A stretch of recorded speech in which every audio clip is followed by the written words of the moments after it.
channel, or welcome if you are new. Hello. So, doing something a bit different today from like reviews or talking about writing. I'm actually going to talk about my 5 favourite romance tropes. Romance is primarily what I read these days, and it's because that's what I write. It's what I enjoy writing the most. It's, you know, all my stories seem to have a very strong romantic element, and, you know, you should read in the genre that you write in, and you should read a lot of it because that is the best way to learn. See how it is done well and learn to mimic those little things. So anyway, I'm just going to dive right in, and its number 1 is Enemies to Lovers. This is probably my favourite at the moment. I love a well done Enemies to Lovers, and the reason being is you've got such great character growth, because the thing is, you have got 2 very different people who have these preconceived notions about each other, who then have to slowly over time learn that they are wrong, and that actually this person they thought was, you know, up their own arse, you know, unpleasant or stupid or whatever. Suddenly you're realizing actually this is an intelligent person, this is a very sweet person, this is a very loving person. So yeah, you've got a lot of space for character growth, and character growth is so important to a good story, I think. So yeah, the other thing is you're going in with a pre-established history as a rule. Sometimes you do have it, you know, they meet, they just instantly hate each other. I'm not such a fan of that. I think it's better to have a little bit of pre-established history that, yeah, they really don't like each other, and there's a bit more reason to it than they just took one look at each other and went, fuck you. I just find that almost a bit lazy storytelling. I do think there has to be some reasoning behind it, personally for me. Number 2, sports romance. I am a huge sports fan. I am a short 5'2" sports fan. And the thing is, I may not look the most athletic person, but I like to watch. It's an awful joke, and I'm leaving it in. So the thing is, I am genuinely a big fan of sports, particularly rugby. I come from an English-Welsh family. Obviously, you know, rugby is quite big in Wales. In spite of this accent, I do come from an English-Welsh family. And yeah, I'm a huge fan, and so therefore I do like reading about sports outside of watching the games. And the thing is, it's the one time where I actually don't mind when all of the men are big and muscular. Because the thing is, I love romance.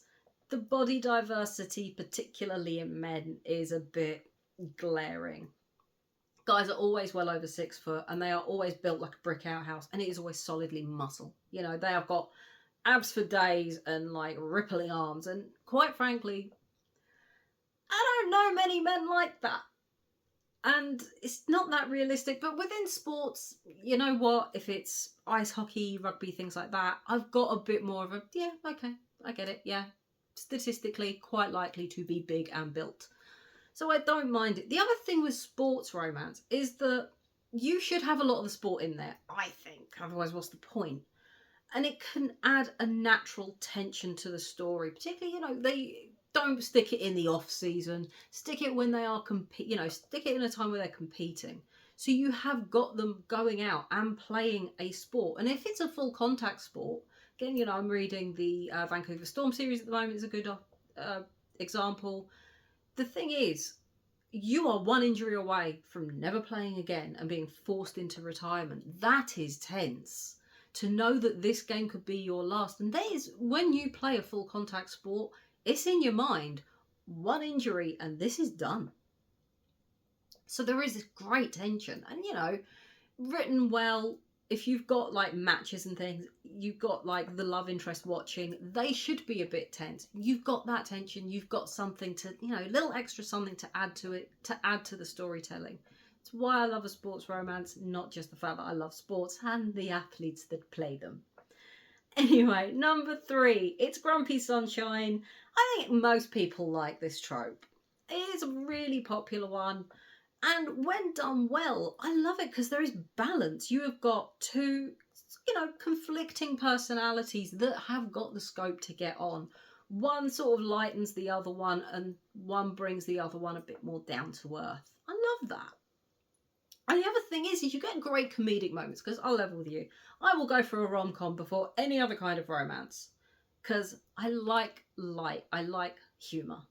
But anyway, Grumpy Sunshine just works for a rom-com, Because the other thing is, you do have great comedic moments in there when you've got the grumpy sort of playing up the grumpy a little bit to wind the sunshine up, or the sunshine being just a little extra sunshine because they know it's slightly teasing the grumpy. I find it enjoyable. It is something I really appreciate when it's done well. I will say this, done badly, it's like they aren't grumpy, they're an asshole when they need a smack. Or, you're so sunshine, it's like, oh, sweetie, you okay? Did you get hit in the head? I mean, should we just ship them off to a Disney movie and be done? Preferably the Black Cauldron, where you can give them a bit of a culture shock. I've seen it done badly, but when it's done well, it is just so entertaining and it's fun. And number 4, it is small town. Maybe it is the fact that I am a city girl who longs for something more quiet. I love small town because the thing is as well, you've got the cozy just built right in, and a good small town romance, you've got so many great characters and everyone kind of knows each other, and you've got so much pre-established history that you can make a world feel very real and lived in. You don't really get that with the city because no one knows each other. I lived in a block of flats for 30 years and could barely tell you anyone's name. And they live, on top and below me. So, yeah, that kind of says it all. So, yeah, I love that small townness that, you've got the sort of slightly busybody nature as well that can add a little tension, add a little entertainment. It gives something more than just 2 people falling in love. And number 5, friends to lovers, just to bookend this. We started with enemies, let's end on friends. The thing is, and friends to lovers, it sidesteps any insta-love issues that you can have. And I know a lot of people don't like insta-love. I don't mind it. I'm not mad at it. I can take it or leave it, quite frankly. So, you've got 2 people who know each other who have never quite connected the dots. And again, you've got room to really have a bit of character growth, to build on something that's pre-established. And I think having that does make all the difference, because when they do finally fall in love, it feels that bit more earned than when it's just 2 people who didn't know each other. And I think that is important. So yeah, don't really have a lot to say for friends to lovers. I think it's just a really nice, sweet little trope that works really well, just compared to strangers. And I am going to cap this off with an honourable mention to forced proximity. Now, I didn't add it into the main list purely because I actually think all the best romances have an element of this anyway to work. They need it. Because if you are not forcing, whether they are friends, enemies, strangers, or whatever, to spend time together more than they ordinarily or ever would, whether they are bumping into each other in a small town, whether they work together, whether they are, locked in a cabin in a snowstorm, whatever it might be, to force them together. If you're not doing something to force them to spend time together, they aren't going to fall in love. So I do think an element of forced proximity is important. I'm not saying you've got to get them trapped in a lift in every book or anything as extreme as that.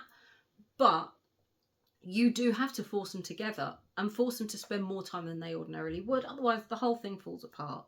So while I don't count it because I think it's just something the genre just tends to need, even though I know it is a trope, I do just think it's kind of a necessity, personally. So that's all I've got for you today. I really hope you enjoyed this video. Do give it a like if you did enjoy it. Leave me a comment down below of what your favourite tropes are. I would love to know. I am also going to do my least favourite tropes at some point in the future. I think we can all, if you have seen any of my previous videos, can guess what my first one might be.